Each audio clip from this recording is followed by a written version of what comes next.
जम्मू कश्मीर और हरियाणा के बाद अब झारखंड और महाराष्ट्र में भी विधानसभा के चुनाव होने हैं, लेकिन इसको लेकर के अब जो तमाम पार्टियां हैं वो एक बार फिर से अपनी राजनीति में खुल करके उतर रही हैं।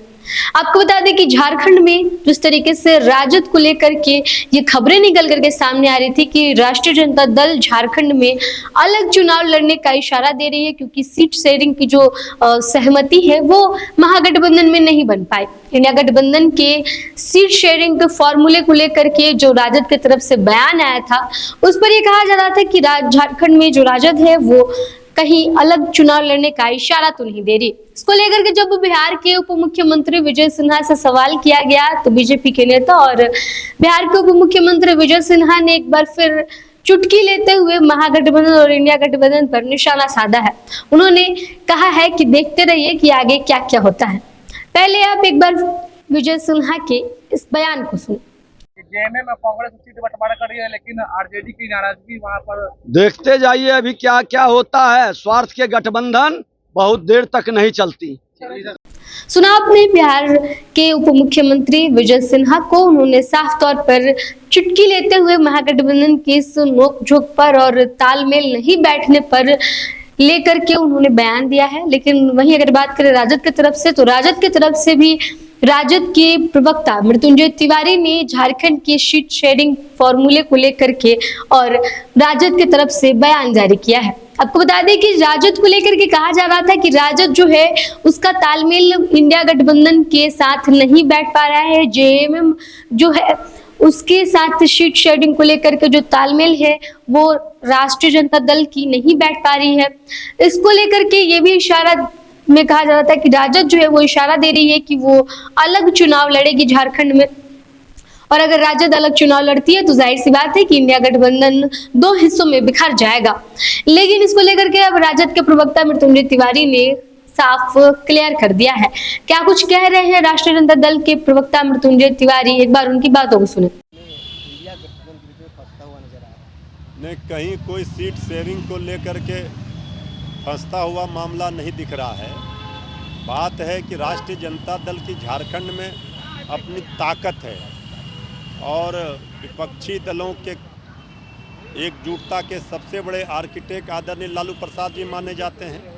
इंडिया गठबंधन बनाने में श्री तेजस्वी यादव जी की अहम भूमिका है। भारतीय जनता पार्टी को रोकने के लिए, उससे लड़ाई लड़ने के लिए राष्ट्रीय जनता दल सबसे मुखर रूप से आगे रहती है।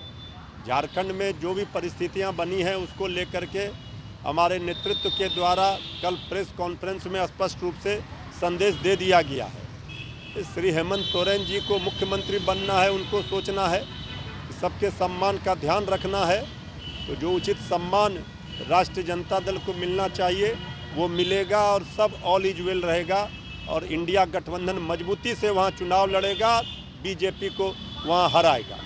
बीजेपी और उनके सहयोगी एलजेपी ने भी अपना कैंडिडेट उतार दिया है। चतरा से आपके विधायक हैं जो जिनको एनडीए को जो कैंडिडेट उतारना है कैंडिडेट उतार दें। जीत का सर्टिफिकेट, जीत का प्रमाण पत्र जनता के द्वारा दिए गए वोटों को इंडिया गठबंधन के ही उम्मीदवार लेंगे। महाराष्ट्र में ही पेच फंसता हुआ नजर आ रहा है। कहीं कोई पेच नहीं फंसा है। ये सब चुनाव के समय होता है आपस में गठबंधनों में, तो सब ठीक हो जाता है समय आने पर। जब आधिकारिक रूप से उम्मीदवारों के नामों का ऐलान हो जाता है तो सब लोग फिर लग जाते हैं उन उम्मीदवारों को जिताने के लिए। दोनों राज्यों में इंडिया गठबंधन की सरकार बनेगी, ये तय है। तो सुना आपने मृत्युंजय तिवारी को। मृत्युंजय तिवारी साफ तौर पे बातें कह रहे हैं कि बीजेपी या फिर एलजेपी, इंडिया गठबंधन की जितनी भी पार्टियां हैं वो अपने कैंडिडेट्स उतार ले, लेकिन जीत का सर्टिफिकेट जो है वो केवल इंडिया गठबंधन को मिलेगा। बाहर से इतने ज्यादा तालमेल नहीं बैठ पाने पर भी राजद के प्रवक्ता का इस तरीके का बयान है, लेकिन उसके बाद भी वो कह रहे हैं कि इंडिया गठबंधन में सीटों पर सहमति बनेगी और एंड में जाकर के इंडिया गठबंधन जो है वो अपने कैंडिडेट्स का अनाउंसमेंट भी करेगा। हालांकि आपको बता दें कि लोजपा की तरफ से जो है वो अपने एक प्रत्याशी का नाम भी अनाउंसमेंट कर दिया गया है। इसको लेकर के भी जो है उनसे सवाल पूछा गया और उन्होंने साफ तौर पे कह दिया कि एलजेपी या फिर बीजेपी या फिर एनडीए गठबंधन की कोई भी पार्टी अपना कैंडिडेट उतार ले, जीत का सर्टिफिकेट सिर्फ और सिर्फ इंडिया गठबंधन के प्रत्याशियों को ही मिलेगा और दोनों राज्यों में इंडिया गठबंधन की जीत होगी। देखना यह होगा कि मृत्युंजय तिवारी का ये दावा कितना सच निकल पाता है और जिस तरीके से जो सहमति नहीं बन पा रही है झारखंड में, बात करें अगर इंडिया गठबंधन की पार्टियों में सीट शेयरिंग को लेकर के, तो वो कब तक इंडिया गठबंधन अपने सीट शेयरिंग फॉर्मूले को क्लियर करती है और चुनाव को लेकर के क्या दृश्य सामने आता है। लेकिन चुनाव से पहले अगर इस तरीके की खटपट सामने आ रही है सीट शेयरिंग को लेकर के, तो कहीं ना कहीं इसका फायदा एनडीए को मिलने वाला है।